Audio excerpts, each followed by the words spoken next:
Foot Biomechanics, finding the right shoe for your stride.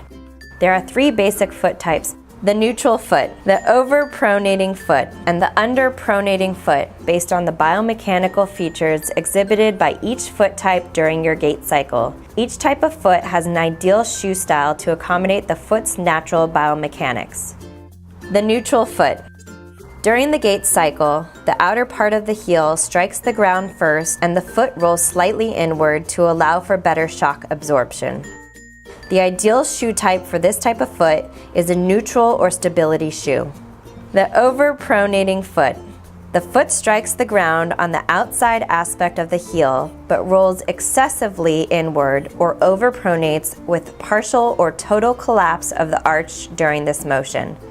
The ideal shoe type for this foot is a motion control shoe to prevent over-pronation.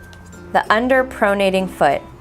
The initial strike is on the lateral side of the heel. However, as the rest of the foot touches the ground, it does not roll inward sufficiently. This leads to inefficient shock absorption with an excessive load placed on the lateral side of the foot. The ideal shoe type for this foot is a cushion shoe.